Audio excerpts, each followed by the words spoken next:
Berlin, July 1st, 1934. Spartacus Olsen reporting from the German capital. I'm reporting one day later than usual because of yesterday's tumultuous events when the Second Nazi Revolution ended in a bloodbath. For months, the stormtroopers of the SA have demanded total power for the radical wing of the party. Today, their leaders lie dead in prison cells and barracks, executed by their own comrades in the SS. Adolf Hitler has chosen the Reichswehr over the SA and murder over the law. The Knight of the Long Knives has purged the ranks, leaving the dictator as the supreme judge of the German people. Tonight, we look at the effects of this new twist in Nazi terror on the German state and its people.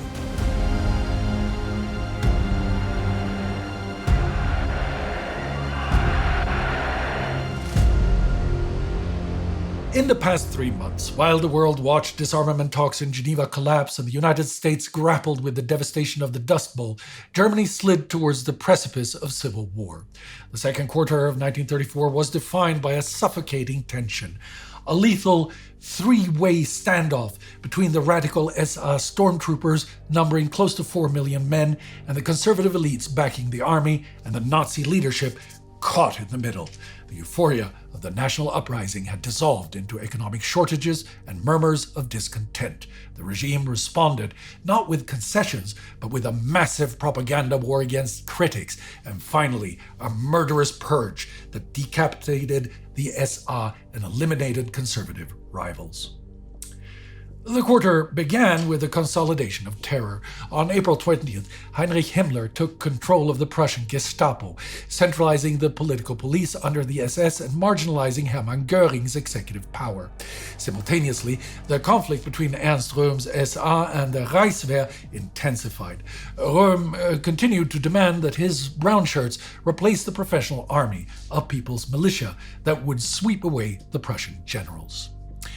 In May, facing rising public dissatisfaction with the economic situation and SA violence, Joseph Goebbels launched a massive campaign against grumblers and fault-finders, Miesmacher, trying to shout down the growing disillusionment with threats of violence against anyone criticizing the regime.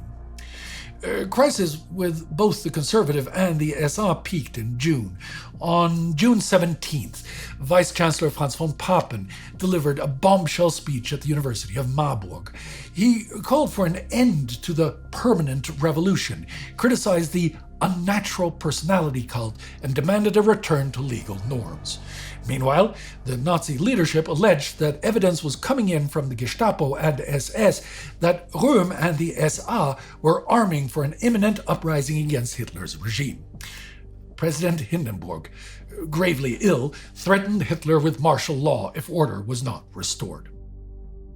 Thus, in the early hours of yesterday, June 30th, Hitler flew to Munich and went by car to the lakeside resort of Bad Wiessee to initiate a bloody purge of his own paramilitary forces. The code word Kolibri, hummingbird, unleashed execution squads across the Reich, signaling the start of a massacre to solidify the dictator's absolute power. At Bad Wiessee, Hitler personally stormed the pension Hanselbauer, pistol in hand. He roused Ernst Röhm, the SA chief of staff and his oldest political ally and friend, from sleep and placed him under arrest. Party sources claim that members of Röhm's entourage were found in bed with young men, moral transgressions which the Nazis are now using as one of the excuses for the action. Meanwhile, in Berlin, Hermann Göring and the SS unleashed a wave of terror that extended far beyond the stormtroopers and into the conservative ranks. The purge became a settling of old scores. General von Schleicher, Hitler's predecessor as chancellor, was gunned down in his home alongside his wife. Gregor Strasser, once the second most powerful man in the Nazi party, was murdered in a Gestapo cell. Conservatives like Edgar Jung, Vice-Chancellor von Papen's speechwriter, were summarily executed while von Papen himself was placed under house arrest.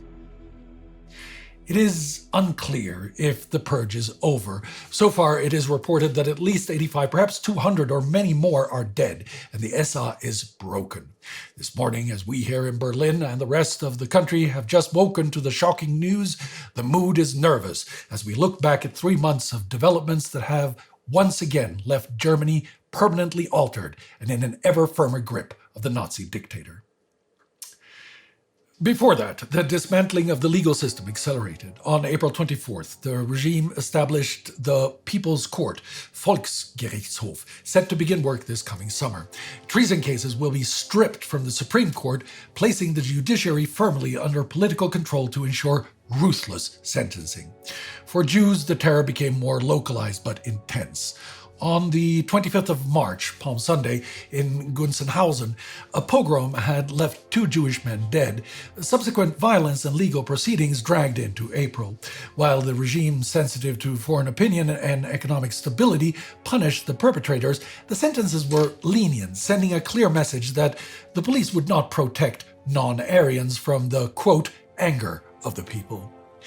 The suppression of the press also reached a new level of absurdity. When Vice-Chancellor Papen criticized the regime in Marburg, Goebbels banned the printing of the speech. A complete edition of the Frankfurter Zeitung was confiscated for attempting to publish excerpts. The previous month, in May, the campaign against grumblers dominated the headlines, forcing newspapers to denounce anyone criticizing the regime as traitor to the Volksgemeinschaft. Reacting to the complaints from last month that the press has become monolithic echo chambers, even the mention of this monotony of the news became punishable by suspension. Meanwhile, the economic miracle that fewer were believing in began to show more cracks.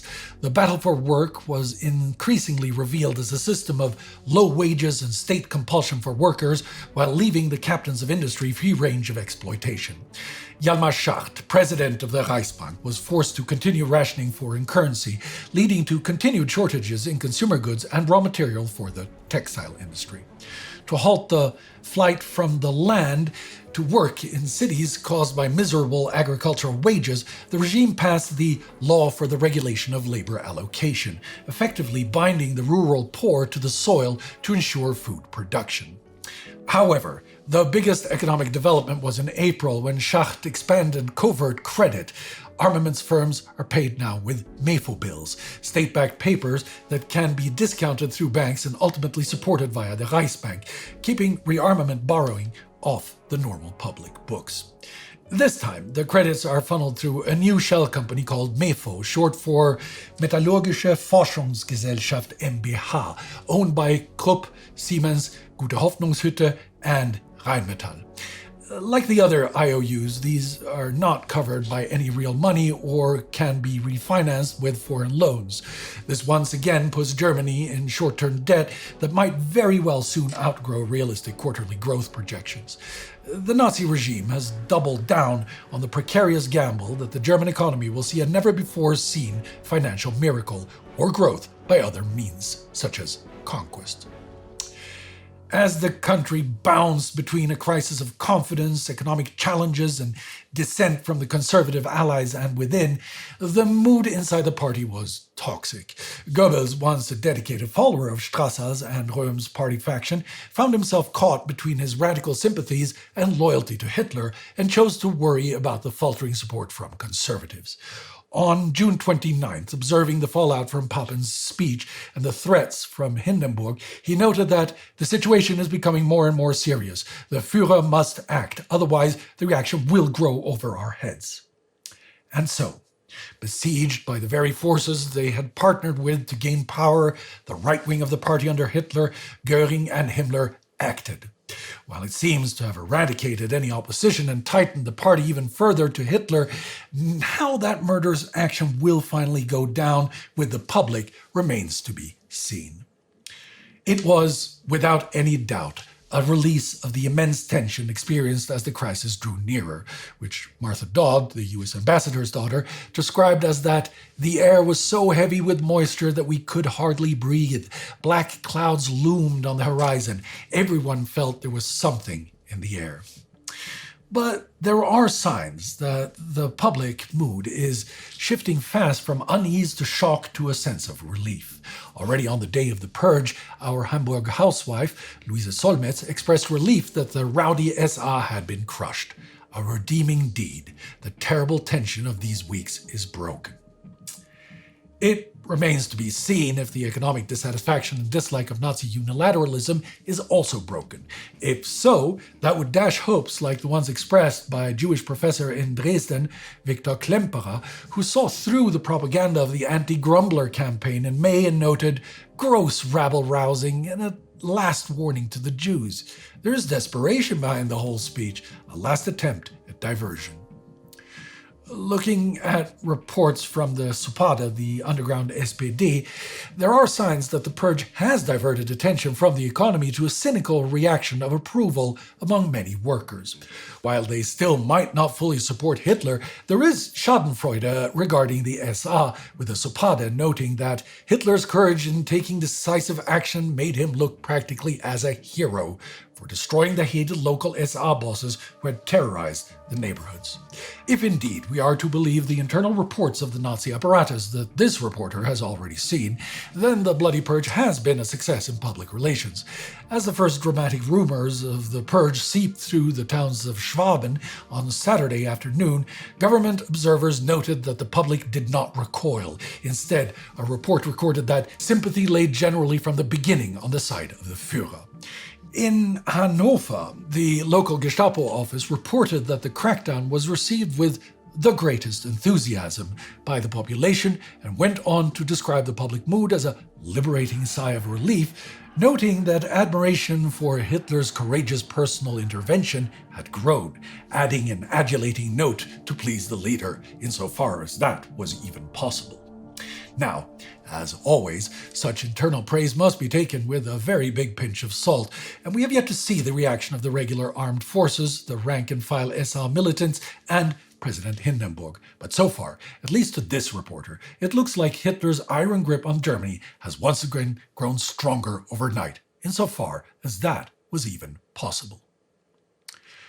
Beyond any doubt, Hitler's iron grip on the Nazi Party as of yesterday has no challengers.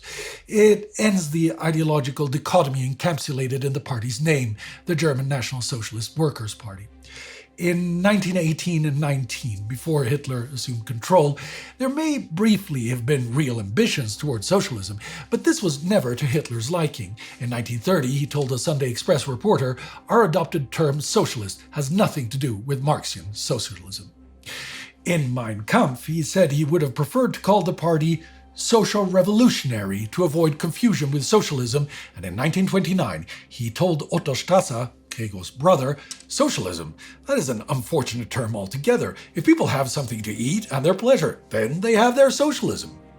Either way, the decision to keep the original party name chosen by Hitler's predecessor, Anton Drexler, would prove significant both to Hitler's rise and to the bloodbath we have just witnessed. To see why, return to 1919, when German nascent democracy faced two terrible outcomes from opposite extremes: demise at the hands of Marxist revolutionary socialists and communists, or demise at the hands of revolutionary nationalists, fascists, and Nazis. By 1923, the communist threat had not vanished, but had been dampened. The Nazi threat kept growing. As these ideologically incompatible authoritarian forces fought in the streets, the NSDAP name served a purpose. It cloaked the Nazis in a false mantle of being a workers' party sympathetic to socialist ideals, helping attract militants from the far left who also espoused nationalist ideals. As we saw in the previous quarter, Hitler twisted himself in speech after speech to maintain that cloak. But was it only a cloak? To Hitler, as it was to Goering and many other reactionary leaders, it was. But to a significant phalanx within the party, including Gregor and Otto Strasser, Ernst Röhm and Joseph Goebbels, it was a true ideal. They were followers of Querfront, crossfront, sometimes erroneously called the third way or third position. Simplified, they borrowed from both far right and far left. Practically speaking, Hitler broke their control at the Bamberg Party Conference in 1926. The non-militant wing's influence ebbed further with Otto Strasser's departure in 1931 and Gregor Strasser's ouster in December 1932. By then, Goebbels had abandoned the faction for the Hitlerites, but Röhm and his SA remained. Again, in simplified terms, Hitler could not openly defeat the movement inside the SA or purge Querfront from the SA leadership without destroying the SA itself, and he needed those militants, many recruited in no small part from the extreme left. So Hitler had to build an alternative, and that job fell to Heinrich Himmler and the SS. So, now that the SA has served its purpose to carry him to power, he seems to have won over the sympathy of the army by openly choosing them over the SA, and Himmler controls the Prussian Gestapo and is extending SS influence over the political police as part of the SS. It was no coincidence that on the last day of this past quarter of 1934, the SA leadership, Querfront, and any remaining leftist ideals within the Nazi Party died a bloody death. For a decade, the German people refused to choose between democracy and two terrible alternatives. Instead of the democratically minded on both sides of the aisle joining to forcefully reject the extremes, they watched as the extremes devoured each other, often trying to ride on the coattails of the one closest to their political ideals. Then one side emerged victorious and began to eat away at freedom, decency, and humanity. But within that monster lived on an echo of the other defeated beast. Today, that last internal enemy lies defeated, and one final victor stands purged and alone. Now, that demon can consume Germany undisturbed, while it grows in military strength at a terrible pace. Woe humanity if it is allowed to grow without opposition and then turns on the world. Never forget. I shall return in a week with the next developments in the German Nazi Reich. For some of my broader thoughts on all this and replies to some of your comments under these videos, follow my personal YouTube account here. Also join the Time Ghost Army so that we can keep on fighting the good fight for history that can help us better understand the world around us and together forge a better future.